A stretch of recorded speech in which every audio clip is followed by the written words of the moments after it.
দ্বাদশ শ্রেণীর ছাত্রছাত্রীরা, আজ আমাদের আলোচ্য বিষয় কর্তার সিং দুগ্গালের লেখা অলৌকিক গল্পটি। দ্বাদশ শ্রেণীর আন্তর্জাতিক এবং ভারতীয় সাহিত্য বিষয়ে যে বিভাগটি রয়েছে সেখানে দুটি বিষয় আছে, একটি পড়তে জানা মজুরের প্রশ্ন এবং ভারতীয় গল্প হিসাবে কর্তার সিং দুগ্গালের অলৌকিক গল্পটি। এই দুটো থেকেই দুটো লং কোশ্চেন পড়ে, তার মধ্যে একটা করতে হয়।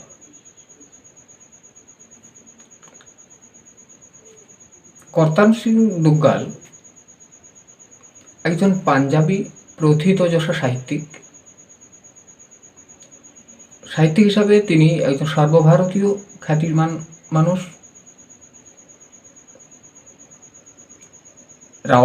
পাকিস্তানের রাওয়ালপিন্ডিতে তার জন্ম, লাহোরে তার পড়াশোনা, ইংরেজি সাহিত্যে বিষয়ে তার পড়াশোনা করেছেন এবং ভারতের বিভিন্ন প্রশাসনিক বিভাগে তিনি গুরুত্বপূর্ণ পদে আসীন ছিলেন।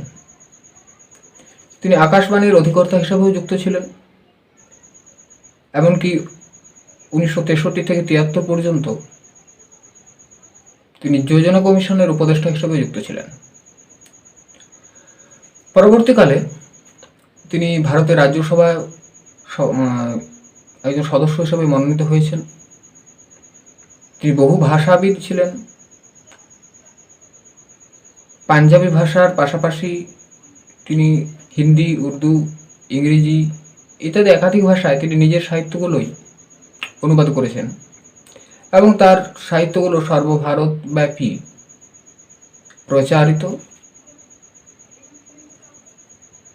এই মানুষটি 2012 সালে পরলোক গমন করেছেন। অলৌকিক গল্পটি যে ইংরেজি অনুবাদ ছিল তার নাম ছিল মিরাকেল। সেখান থেকেই অনিন্দ্য সৌরভ এটির বঙ্গানুবাদ করেছেন এবং নাম দিয়েছেন অলৌকিক। গল্পটির আলোচনার প্রাক্কালে অলৌকিক বিষয়ে যদি আমাদের কিছু বলতে হয় তাহলে আমরা জানি যে অলৌকিক বলতে বোঝায় যা লৌকিক নয়, অর্থাৎ যা বাস্তব জগতের সঙ্গে সম্পৃক্ত নয়, অর্থাৎ অবাস্তব। এখানে মূলত লেখক অবাস্তব বিষয়কে বাস্তবতার আঙ্গিকে পর্যবেক্ষণ করতে চেয়েছেন। তো সাধারণভাবে যা আমাদের কাছে অবাস্তব বা অলৌকিক তা কিভাবে বাস্তবতার পর্যায়ে পৌঁছাচ্ছে সেটাই দেখাতে চেয়েছেন। আমরা গল্পটা পাঠ করি এবং আস্তে আস্তে লাইন ধরে ধরে বিশ্লেষণ করার চেষ্টা করব।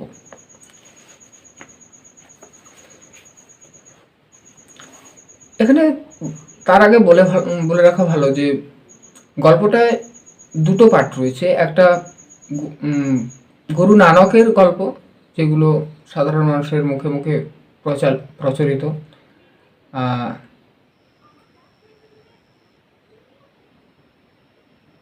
লেখক একজন পাঞ্জাবি সাহিত্যিক, তিনিও শিখ ধর্মেরই মানুষ। সেই সব ধর্মীয় গুরু নানকের গল্প, অলৌকিক বা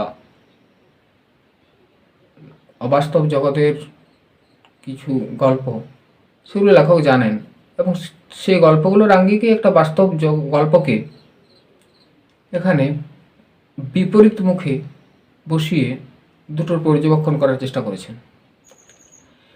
পুরো গল্পটা দুটো গল্প আছে, একটা গুরু নানকের গল্প আর একটা সমকালীন লেখকের মায়ের কাছে শোনা একটা গল্প। গল্পটা শুরু হচ্ছে এরকম ভাবে। তারপর গুরু নানক ঘুরতে ঘুরতে এসে পৌঁছালেন হাসান আবদালের জঙ্গলে। গুরু নানক তার শিষ্যদের নিয়ে ভ্রমণে বেরিয়েছেন। বর্তমানে যে জায়গার নাম পাঞ্জা সাহেব, একসময় সেখানটারই নাম ছিল হাসান আবদাল। সেই জঙ্গলে গুরু নানক ঘুরতে ঘুরতে একদিন এসে পৌঁছেছেন। সময়টা কীরকম, ভয়ানক গরম পড়েছে, গনগনে রোদ, চারদিক শুনশান, পাথরের চাই, ধু ধু বালি, ঝলসে যাওয়া শুকনো গাছপালা, কোথাও একটা জনমানুষ নেই। অর্থাৎ একেবারে একটা রুক্ষ শুষ্ক অঞ্চল। আমরা জানি যে রাজস্থান, পাঞ্জাব, পাকিস্তানের বর্ডারের কাছাকাছি ওই অঞ্চলগুলো সবই মরুভূমির মতো প্রায় অঞ্চল, এবং সেখানে এরকমই একটা পরিবেশ রয়েছে। আসলে এই সংলাপটা বলছিলেন লেখকের মা। লেখক বলছেন, তারপর কি হলো মা, আমি কৌতূহলী হয়ে উঠি। অর্থাৎ লেখক যখনই শুনেছেন গল্পটা, যখন তার মা বলছে যে এই গুরু নানক তারপরে এসে পৌঁছালো হাসান আবদালের জঙ্গলে, সেখানে এরকম একটা পরিবেশ, চারদিকে শুনশান, ভয়ানক গরম, ধু ধু করছে চারিদিক, এবং কি ঝলসে যাওয়া শুকনো গাছপালা ঝলসে যাচ্ছে, এত গরম। তো এরকম একটা রুক্ষ শুষ্ক পরিবেশে পরের ঘটনাটা জানার জন্য লেখকের উৎসাহের সীমা নেই। তাই বলছে, তারপরে কি হলো মা, আমি কৌতূহলী উঠি। গুরু নানক আত্মমগ্ন হয়ে হেঁটে যাচ্ছেন। হঠাৎ শিষ্য মর্দানার জল তেষ্টা পেল। এরপর লেখকের মা আবার গল্পটা বলতে শুরু করছেন যে, যেহেতু গুরু নানক আত্মমগ্ন হয়ে হেঁটে যাচ্ছেন, তাই হয়তো বুঝতে পারেননি হঠাৎ শিষ্য মর্দানার তেষ্টা পেয়েছে, কিন্তু কোথায় জল। সেই মুহূর্তে নিজের আপন মনে, একাগ্র মনে গুরু নানক চলেছেন শিষ্যদের নিয়ে, কিন্তু এরকম একটা রুক্ষ শুষ্ক স্থানে জল পাওয়ার সম্ভাবনা নেই।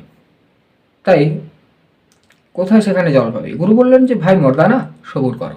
আসলে মর্দানার জল তেষ্টা পেয়েছে, তাকে এই মুহূর্তে যেহেতু জল পাওয়া যাবে না, তাই মর্দানাকে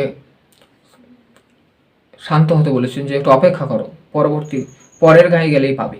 অর্থাৎ পরের পাশাপাশি অন্য গায়ে যদি যখন যাব, তখন সেখানে জল পাওয়া যাবে। এখানে এই ফাঁকা জায়গায় জল কোথায় পাবো তোমাকে দেব। কিন্তু তার কাকুতি মিনতি শুনে গুরু নানক দুশ্চিন্তায় পড়লেন। অনেক দূর পর্যন্ত জল পাওয়া যাবে না, অথচ সে বেঁকে বসলে সবাইকে ঝক্কি পোয়াতে হবে। তাহলে একা যাচ্ছে না, এখানে অনেকজন যাচ্ছে। তো মর্দানা যদি বেঁকে বসে যে আর আমি যেতে পারছি না, তাহলে তো সকলেরই সমস্যা, তো সকলকে ওখানে আটকে যেতে হবে। তাই ঝক্কি মানে হচ্ছে সমস্যা, অর্থাৎ সমস্যার সম্মুখীন হতে হবে সকলকে। কিন্তু এই মুহূর্তে অনেক দূর পর্যন্ত জলও পাওয়া যায় না। গুরু তাকে বোঝানোর চেষ্টা করলেন যে, দেখো মর্দানা, কোথাও জল নেই, খানিকক্ষণ অপেক্ষা করো। এটাকে ভগবানের অভিপ্রায় বলে মেনে নাও। যে তোমাকে যে সমস্যায় পড়তে হচ্ছে, এটাকে তুমি মনে করো যে ভগবান তার ইচ্ছা তোমাকে এরকমভাবে একটা সমস্যার সম্মুখীন করবেন, এবং এই সমস্যা থেকে তুমি কিভাবে বেরিয়ে আসবে, সেই পরীক্ষায় হয়তো ভগবান নিতে চান। তাই এটাকে ভগবানের অভিপ্রায় বলে মেনে নিয়ে তাকে এই মুহূর্তে তুমি বেঁকে বসো না, তাকে মুখোমুখি হও, সেটাকে সহ্য করার চেষ্টা করো।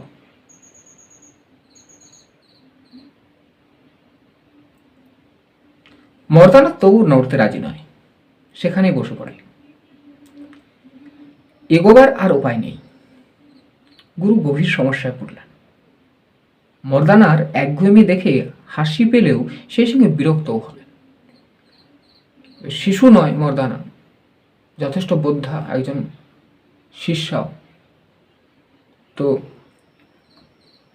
পরিস্থিতিটা সম্পর্কে তার বোঝা উচিত, কিন্তু সে শিশু সুলভ আচরণ করছে। তাই গুরু নানক কিছুটা রেগে গিয়েছেন।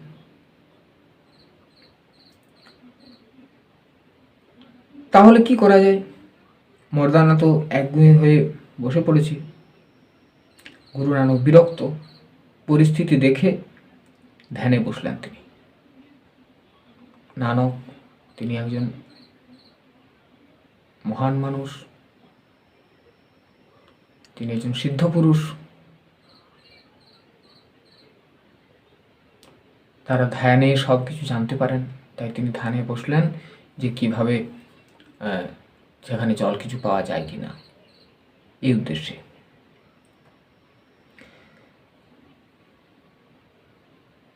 চোখ খুলে দেখেন মর্দানা তেষ্টার চোটে জল ছাড়া মাছের মতো ছটফট করছে। মানে মর্দানার তখন অবস্থা আরো সঙ্গীন হয়ে পড়েছে। সদ্গুরু তখন ঠোঁটে হাসি ফুটিয়ে বললেন, ভাই মর্দানা, এখানে পাহাড়ের চূড়ায় বলিকান্ধারী নামে এক দরবেশ কুটির বেঁধে থাকেন। ওর কাছে জল পেতে পারো। এ তল্লাটে ওর কুয়ো ছাড়া আর কোথাও জল নেই। তাহলে ওখানে একটা পাহাড় আছে, সেই পাহাড়ের চূড়ায় বলিকান্ধারী নামে এক দরবেশ বাস করে। দরবেশটাও আসলে মুসলমান ধর্মাবলম্বীদেরই একটা শাখা। তারাও সিদ্ধ পুরুষ, সাধক। তো সেই দরবেশ বলিকান্ধারী সেখানে কুটির বেঁধে থাকেন। ওখানে এই তল্লাটে ওর কাছে একটি কুয়ো আছে, যেখানে জল আছে, অন্য কোথাও আর জল নেই। এই গল্প বলতে বলতে হঠাৎ লেখক বলছেন যে তারপর কি হলো মা? মর্দানা জল পেল কিনা জানবার জন্য আর তর সইছিল না। মর্দানা শুনেই ছুটে গেল। একে তেষ্টায় কাতর, তার উপর মাথায় গনগনে রোদ, ঘেমে নে পাহাড়ে উঠছে। হাঁপাতে শেষ অবধি অনেক কষ্টে উঠতে পারল। বলিকান্ধারীকে সেলাম জানিয়ে জল চাইলে তিনি কুয়োর দিকে ইঙ্গিত করলেন। সে কুয়োর দিকে এগুলে হঠাৎ একটা প্রশ্ন জাগলো ওর মনে। জিজ্ঞেস করলো, কোত্থেকে আসছো? তাহলে আমরা বুঝতে পারলাম যে মর্দানা প্রাণ বাঁচানোর চেষ্টায় শত পরিশ্রম, শত দুঃসাধ্য থাকা সত্ত্বেও সে সেই পাহাড়ে উঠেছে এবং হাঁপাতে শেষ পর্যন্ত বলিকান্ধারীর কাছে পৌঁছেছে, তাকে সেলাম জানিয়েছে, অর্থাৎ সম্মান জানিয়ে তাকে জল চেয়েছে এবং বলিকান্ধারী তার কুয়োর দিকে ইঙ্গিত করেছে। কিন্তু বলিকান্ধারীর হঠাৎ সেই সময় মনে হলো যে তার পরিচয় জানার ইচ্ছে হলো। সে তখন জিজ্ঞেস করেছে বলিকান্ধারী তাকে যে কোত্থেকে আসছো? মর্দানা জানায়, আমি পীর নানকের সঙ্গী। ঘুরতে ঘুরতে এদিকে এসে পড়েছি, বড্ড তেষ্টা পেয়েছি, কিন্তু নিচে কোথাও জল নেই। মর্দানার সমস্ত সমস্যা তার জানালো যে এই ব্যাপার, আমরা আসছিলাম সকলে মিলে, কোথাও তো ওখানে জল নেই। এবারে নানকের নাম কানে যেতেই বলিকান্ধারী রেগে গিয়ে তাকে সঙ্গে সঙ্গে তাড়িয়ে দিলেন। নেমে সে নালিশ জানালো। তাহলে বলিকান্ধারী তাকে নানকের নাম শুনে তাড়িয়ে দিয়েছে। আসলে বলিকান্ধারী এবং নানক দুই ভিন্ন ধর্মাবলম্বী মানুষ। এখানে ধর্মের এক ধর্মের সাথে আরেক ধর্মের যে পরস্পর বিরোধিতা, তার যেন কিছুটা ইঙ্গিত রয়েছে। বলিকান্ধারী মুসলমান দরবেশ, অন্যদিকে নানক একজন শিখ ধর্মগুরু। যখনই বলেছে যে আমি নানকের শিষ্য, তখনই কিন্তু সেই নাম শুনেই তাড়িয়ে দিয়েছে। এরপর নেমে এসে মর্দানা নালিশ জানালো গুরুর কাছে। সমস্ত বৃত্তান্ত শুনে, বৃত্তান্ত মানে কাহিনী, সমস্ত গল্প শুনে গুরু হাসেন। মানে হাসেন এই কারণে, গুরু নানক হাসছেন একজন দরবেশ হওয়া সত্ত্বেও কী রকমভাবে বলিকান্ধারী নির্গুণতার পরিচয় দিচ্ছেন। একজন ধর্মগুরু, একজন ধার্মিক মানুষের যে উদার মানবতাবাদী হওয়া উচিত, বলিকান্ধারীর মধ্যে সেটা ছিল না। এই অজ্ঞানতার কারণে গুরু নানক এখানে হেসেছিলেন। তারপর বললেন, মর্দানা তুমি আরেকবার যাও, এবার নম্রভাবে বলবে আমি নানক দরবেশের অনুচর। তার ভয়ঙ্কর তেষ্টা পেয়েছে, অন্য কোথাও জল নেই। দুঃখে বিড়বিড় করতে করতে সে আবার গেল। তাহলে এবার বলছি তুমি নম্রভাবে বলবে আমি নানক দরবেশের অনুচর, তো জল চাই। যাই হোক, ভয়ঙ্কর যেহেতু তেষ্টা পেয়েছে আর অন্য কোথাও জল নেই, তাই তার না নয়, মর্দানার যতই রাগ হোক না কেন, সে বাধ্য হলো আবার যেতে। ক্ষোভে দুঃখে বিড়বিড় করতে করতে সে আবার গেল, কিন্তু বলিকান্ধারী বলছে, আমি কাফের শিষ্যকে এক গণ্ডুসও জল দেব না, এই বলে এবারও তাকে তাড়িয়ে দিল। বলিকান্ধারী বলল, আমি কাফের অর্থাৎ বিধর্মী, তারা মনে করে অন্য ধর্মের মানুষ সব কাফের, তাই বললো যে আমি এক গণ্ডুসও জল দেব না, এবং তাকে এই বলে তাড়িয়ে দিল। মর্দানা এবার যখন ফিরল তখন রীতিমতো করুণ অবস্থা। এক গণ্ডুস কথার আগে মানে হচ্ছে এক অঞ্জলি, অর্থাৎ আমরা যেমন অঞ্জলি নিয়ে জল খাই সেরকম। মর্দানা এবার যখন ফিরল তখন রীতিমতো করুণ অবস্থা, গলা শুকিয়ে ফেটে যাচ্ছে, দর দর করে ঘামছে, বেশিক্ষণ বাঁচবে কি না সন্দেহ। মানে বারবার ধরে পাহাড়ে ওঠা আবার নামা, এমনিতেই তৃষ্ণার্ত, তারপর আবার এই এত বড় একটা পরিশ্রম, তখন তার গলা শুকিয়ে ফেটে যাচ্ছে, দর দর করে ঘামছে, বেশিক্ষণ বাঁচবে মানে মুমূর্ষু অবস্থায় হয়ে গেছে। গুরু নানক সব শুনে মর্দানাকে বলল, জয় নিরঙ্কার বলে ওর কাছ থেকে ওর কাছে আরেকবার যেতে বললেন, অর্থাৎ তৃতীয়বার যেতে বললেন। এবং জয় নিরঙ্কার অর্থাৎ এই জয় নিরঙ্কার ধ্বনিটা হচ্ছে শিখ ধর্মের একটি ঈশ্বরের আরাধনার জাতীয় একটি আহ্বান, জয় নিরঙ্কার। গুরুর আদেশ অমান্য করতে না পেরে সে ফের রওনা দিল। যা অবস্থা, হয়তো সে পথেই প্রাণটা বেরিয়ে যাবে। 3বারের বার চূড়ায় পৌঁছে মর্দানা ওর পায়ে লুটিয়ে পড়ে, মানে জল না পেলে আর হয়তো বাঁচবে না, এমন করুণ পরিস্থিতি, তাই তার পায়ে লুটিয়ে পড়েছে। কিন্তু তার বিন্দুমাত্র ভালোবাসা, দয়া বা করুণা কোনো কিছুই বলিকান্ধারীর মধ্যে সে মুহূর্তে জাগেনি। তাই পায়ে লুটিয়ে পড়লেও ক্রুদ্ধ ফকির এবারও কাকুতি মিনতি অগ্রাহ্য করলেন, বললেন, ওই নানক নিজেকে পীর বলে জাহির করে, অথচ চেলার জন্য সামান্য খাবার জলও জোগাড় করতে পারে না। বলিকান্ধারী নানকের ক্ষমতা, নানকের শক্তি সম্পর্কে সন্দিহান হয়েছেন। তার অনুপস্থিতিতে তার নামে তামাশা করেছে যে সে যদি এত বড়ই পীর হয়, এত সিদ্ধ পুরুষ হয়, তাহলে শিষ্যের জন্য সামান্য জলটুকু নিশ্চয়ই সংগ্রহ করার শক্তি তার আছে। যদি না থাকে তবে তিনি কিসের পীর? এই প্রশ্নটাই তিনি রেখেছিলেন। বলিকান্ধারী যথেচ্ছ গালাগাল করলেন। মর্দানা নেমে এসে গুরু নানকের পায়ে প্রায় মূর্ছিত হয়ে পড়ল। পিঠে হাত বুলিয়ে সাহস জুগিয়ে উনি তাকে সামনের পাথরটা তুলতে বললেন। এরপর গুরু নানক দেখেছেন তার শক্তি প্রদর্শনের সময় এসেছে, তাই গুরু নানক তার পায়ে সামনের পাথরটা তুলতে বললেন। পাথরটা তলা থেকে জলের ঝর্ণা বেরিয়ে এলো।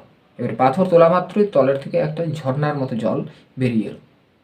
নিমেষে চারদিকে থই থই। ঠিক সেই সময় বলিকান্ধারী জলের দরকার হয়েছে। দেখেন কুয়োতে একটুও জল নেই। উনি রীতিমতো হতভম্ব, অর্থাৎ অবাক হয়ে গেল বলিকান্ধারী। এদিকে নিচে জল, সেই ঝর্ণার জল পাথরের তলা থেকে বেরিয়ে আসছে। ওদিকে বলিকান্ধারী যখন তার কুয়োতে গেছে জলের প্রয়োজনে, তখন দেখে জল শূন্য কুয়ো, এবং যে কারণে হতভম্ব। উনি রীতিমতো হতভম্ব। কী কারণে হতভম্ব হয়েছে এবং পূর্বাপর কাহিনীর বর্ণনা, এটা একটা বড় কোশ্চেনে থাকতে পারে। ওদিকে নিচে জলস্রোত দেখা গিয়েছে। বলিকান্ধারী দেখলেন গুরু নানক দূরে বাবলা তলায় অনুচর সহ বসে রয়েছেন।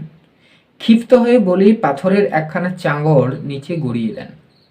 অর্থাৎ বড় এক ধরনের পাথর ওই পাহাড়ের ওপর থেকে গুরু নানকের দিকে নিক্ষিপ্ত করেন, যাতে তার ক্ষতি হয়। কারণ বলিকান্ধারী ভেবেছে যে এটা নানকেরই কাজ, যে তার কুয়োর জল শুকিয়ে দিয়েছে। দৃশ্যটা দেখে মর্দানা চেঁচিয়ে উঠতে, মানে যখন পাহাড় থেকে গড়িয়ে পড়ছে পাথরটা, তখন মর্দানা দেখতে পাচ্ছে যে গুরুর দিকে পাথর আসছে, বড় পাথর, একটা সমূহ বিপদের সম্ভাবনা। সেই মুহূর্তে আঁতকে ওঠে ভয়ে, মর্দানা চেঁচিয়ে উঠেছে, আর চেঁচিয়ে ওঠা মাত্রই গুরু নানক তাকে শান্ত হয়ে জয় নিরঙ্কার ধ্বনি দিতে বললেন, এবং আবার সেই জয় নিরঙ্কার ধ্বনি বিপদ থেকে মুক্ত হয়ে যাবে এই আশায়, এবং আসতেই উনি হাত দিয়ে পাথরটা থামিয়ে দিলেন। হাসান আবদালের এখন, যার নাম পাঞ্জা সাহেব, গুরু নানকের হাতের ছাপ ওতে আজও লেগে আছে। এই যে পাঞ্জা, পাঞ্জা মানে হচ্ছে হাতের তালু, হিন্দিতে আমরা পাঞ্জা বলি, উর্দুতেও তাই। অর্থাৎ তার সাহায্যে হাত দিয়ে গুরু নানক তার অলৌকিক ক্ষমতা বলে ওই পাহাড় থেকে গড়িয়ে পড়া পাথরকেও কিন্তু আটকে দিলেন এবং নিজেকে রক্ষা করলেন বা অন্যান্য শিষ্যদেরকে রক্ষা করলেন। এখানে গুরু নানকের অলৌকিক ক্ষমতার বহিঃপ্রকাশের উদাহরণটি রয়েছে। অর্থাৎ গুরু নানক এমন একজন ধর্মগুরু, এমন একজন অলৌকিক ক্ষমতার শক্তিধর, এমন একজন অলৌকিক শক্তিধর মানুষ, যিনি পাহাড় থেকে গড়িয়ে পড়া অত বড় পাথরের চাঙড়কেও হাত দিয়ে আটকে দিতে পারেন। এবং এই কিংবদন্তি অনুসারেই সেই স্থানের নাম আজ পাঞ্জা সাহেব। গল্পটা শুনতে বেশ ভালো লাগছিল। অর্থাৎ এই যে একটা রোমাঞ্চকর গল্প, যে কোনো শিশুর মনেই খুব আকর্ষণীয় হয়, ও আকর্ষণকারী গল্প এ ধরনের।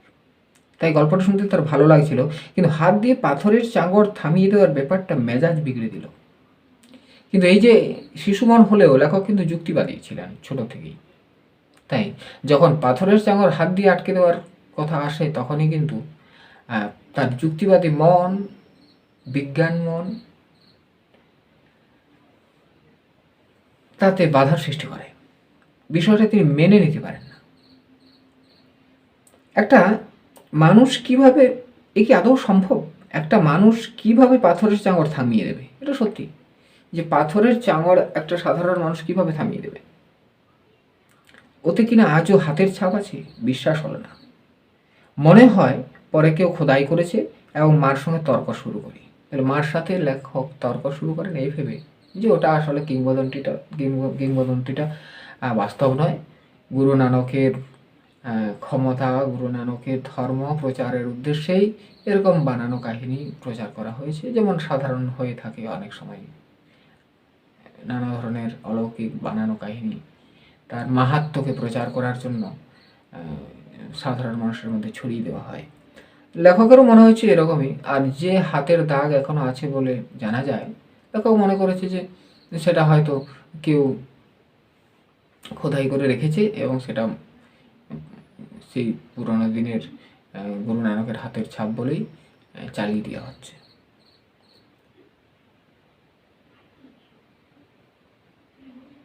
পাথরের তলা থেকে জল বেরিয়ে আসার ব্যাপারটা মেনে নেওয়া যেতে পারে। ভূপ্রাকৃতিক কারণে হয়তো পাথর সরাতেই তার থেকে জল বেরিয়ে আসতেই পারে। এটা বৈজ্ঞানিকভাবে সত্য হলেও হতে পারে, কিন্তু মেনে নিতে পারেননি হাত দিয়ে পাথর আটকে দেওয়া। বৈজ্ঞানিক পদ্ধতিতে জলের উৎস আবিষ্কার করা যেতে পারে, কিন্তু পাহাড় থেকে গড়িয়ে পড়া চাঙড় হাত দিয়ে থামিয়ে দেওয়া কিছুতেই বিশ্বাস হলো না।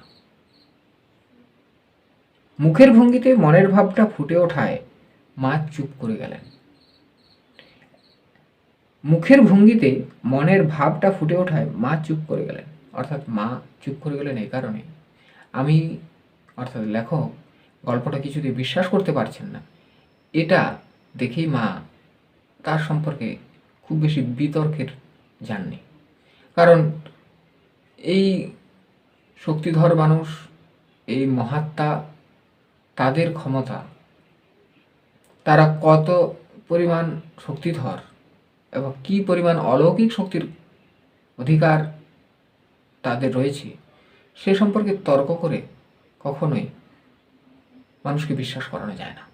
তাই মা চুপ করে গেছেন। গড়িয়ে পড়া পাথর কিভাবে থামবে? গল্পটা মনে পড়লে হাসি পেত। গল্পটা কয়েকবার বার করে গুরুদ্বারেতেও শুনেছি। লেখক গুরুদ্বার মানে অর্থাৎ শিখ ধর্মের যে উপাসনালয়, আমাদের যেমন হিন্দুদের যেমন মন্দির, মুসলমানদের যেমন মসজিদ, তেমনি শিখদেরও আছে, তাকে বলা হয় গুরুদ্বার। গুরুদ্বারেতেও এটা গল্পটা শোনানো হয়, কিন্তু এই ব্যাপারটাতে সবসময় মাথা বাঁকিয়েছি, এটা অসম্ভব। অর্থাৎ হাত দিয়ে পাথর আটকে দেওয়া সম্ভব নয় বলে লেখকের মনে হয়েছে। গল্পটা আমাদের স্কুলেও শোনানো হলো, পাথরের ব্যাপারটা নিয়ে মাস্টার মশাইয়ের সঙ্গে তর্ক করলাম,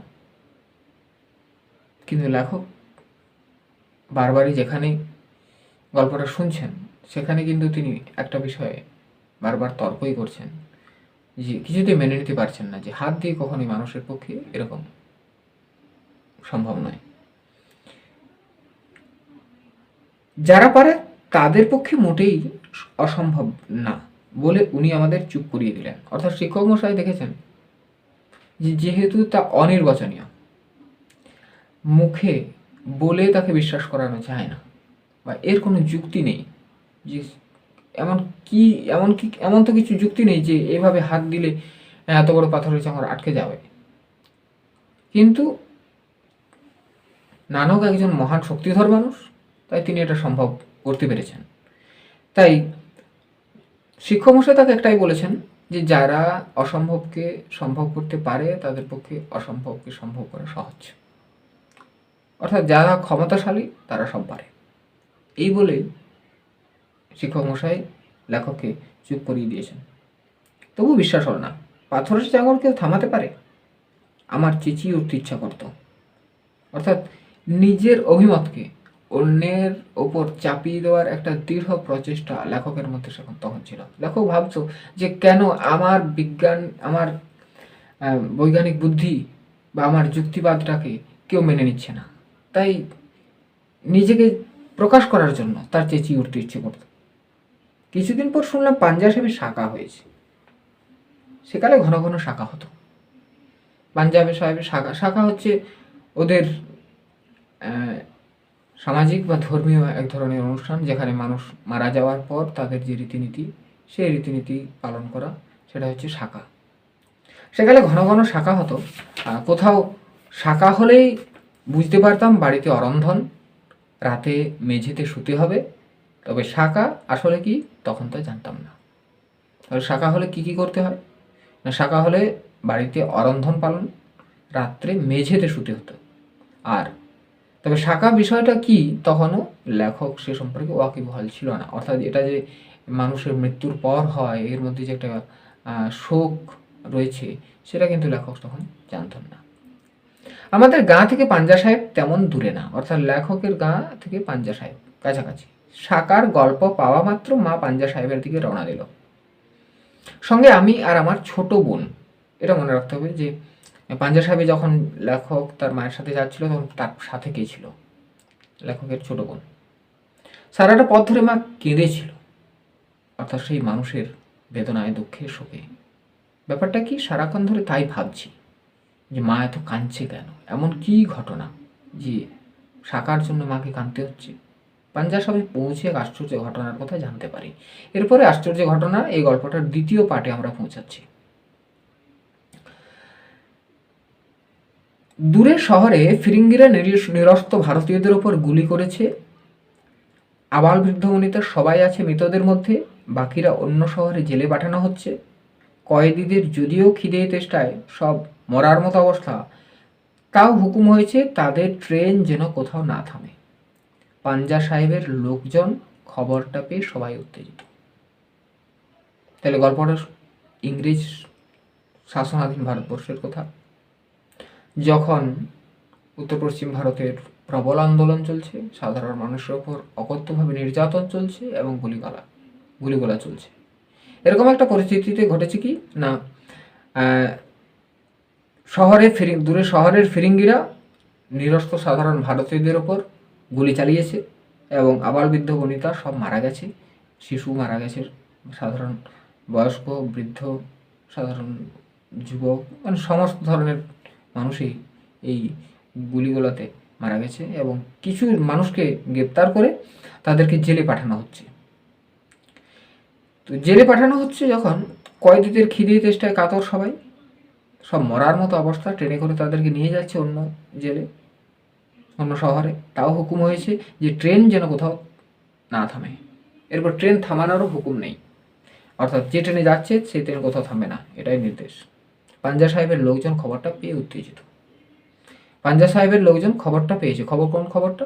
যে ভারতীয়দেরকে ট্রেনে করে নিয়ে যাওয়া হচ্ছে এবং এই ট্রেন কোথাও থামানো যাবে না। পাঞ্জা সাহেবের গুরু নানক মর্দানা তেষ্টা মিটিয়েছেন, সেই শহরের খিদে তেষ্টায় কাতর কয়েদিদের ট্রেন যাবে এই হতেই পারে না। এটাই হলো পাঞ্জা সাহেবের সাধারণ মানুষের ভেতরের মনের কথা। যে পাঞ্জা সাহেবে গুরু মর্দানা একদিন, এই গুরু নানক একদিন মর্দানার তৃষ্ণা মিটিয়েছিল, সেই এক পবিত্র ভূমি পাঞ্জা সাহেবের ওপর দিয়ে আমাদের ভারতবাসীর প্রাণপুরুষ, আমাদের ভারতের স্বাধীনতা সংগ্রামী, তাদের ট্রেন যাবে, তারা খিদে তেষ্টায় কাতর হয়ে রয়েছে, তাদেরকে আটকানো যাবে না, এ হতে পারে না। ঠিক হলো, ট্রেন থামানো হবে। স্টেশন মাস্টারের কাছে আবেদন জানানো হলো, টেলিগ্রাম গেল, তবু ফিরিঙ্গিদের হুকুম, কিছুতেই ট্রেনকে থামানো যাবে না। তার মানে যার পর নাই তাদের প্রচেষ্টা,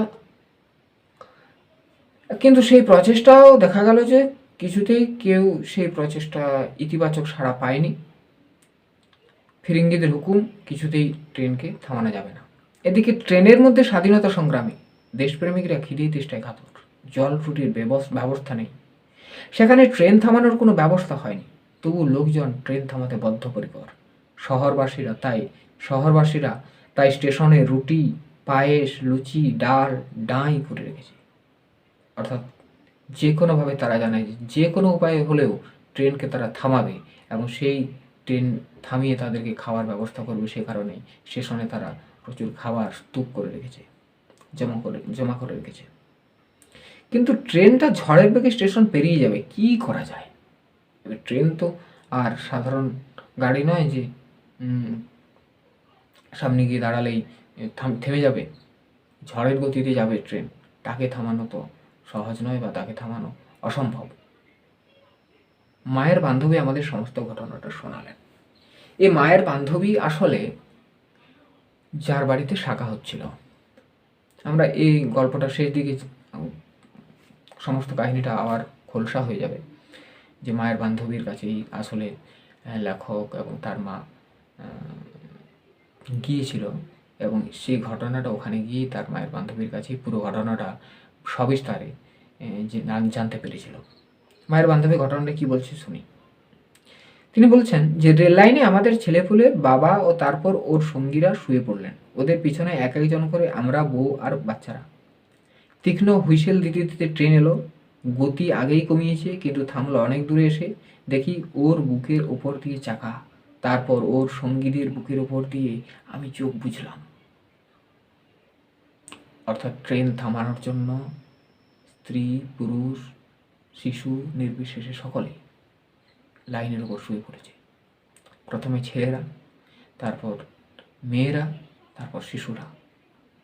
তার মা দেখেছে যে মানে বান্ধবী, ওই লেখকের মায়ের বান্ধবী, সে দেখেছে তার স্বামীর বুকের ওপর দিয়ে চাকা চলে গেছে এবং ট্রেনের চাকাটা তার কাছে এসে থেমেছে।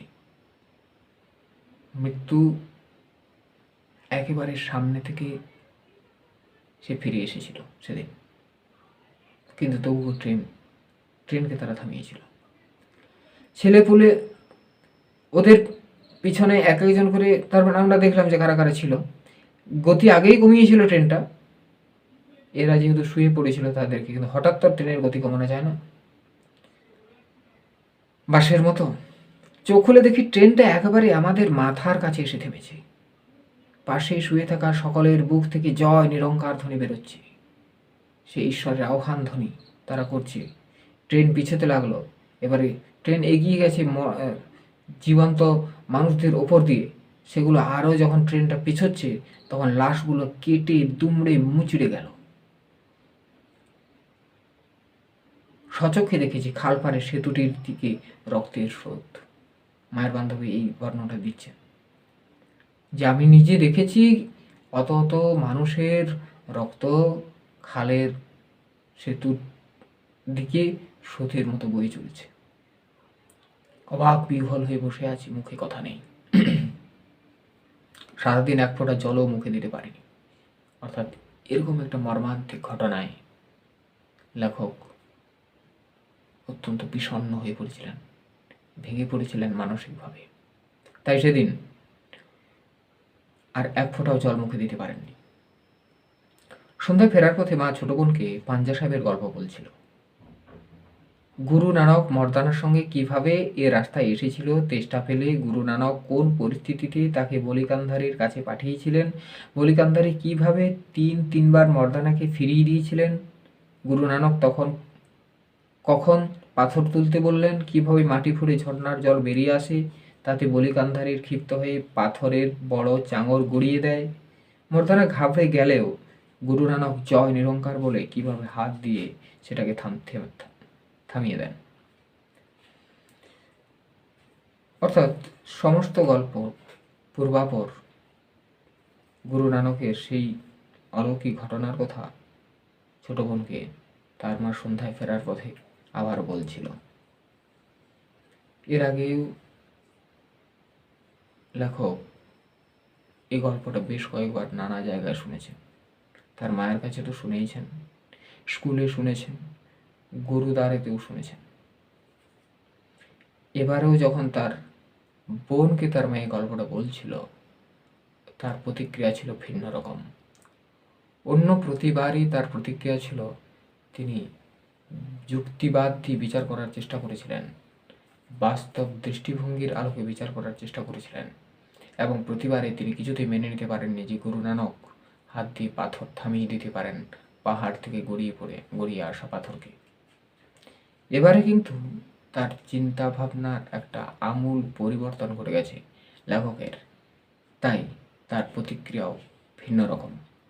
শুনতে শুনতে ছোট বোন তার মাকে বাধা দিয়ে বলল, কিন্তু একটা মানুষ কিভাবে পাথরের এত বড় চাঙর গড়িয়ে দেবে? এই ভাবনাটা একসময় লেখকের ছিল। অমনি আমি বলে উঠি, ঝড়ের বেগে ছুটে আসা ট্রেন থামানো গেল, পাথরের চাই থামানো যাবে না কেন?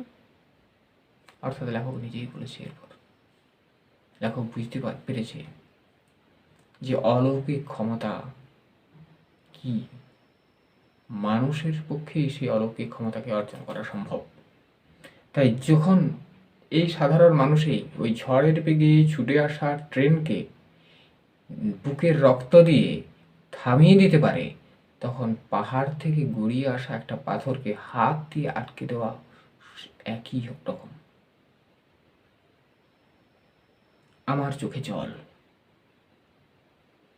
কোনো কিছুর পরোয়া না করে জীবন তুচ্ছ করে ট্রেন থামিয়ে যারা খিদে তেষ্টায় কাতর দেশবাসীকে রুটি জল পৌঁছে দিয়েছিল, চোখের জলটা তাদের জন্য।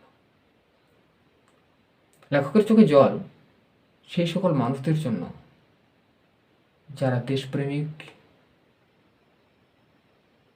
স্বাধীনতা সংগ্রামী সাধারণ মানুষকে নিজের জীবন দিয়ে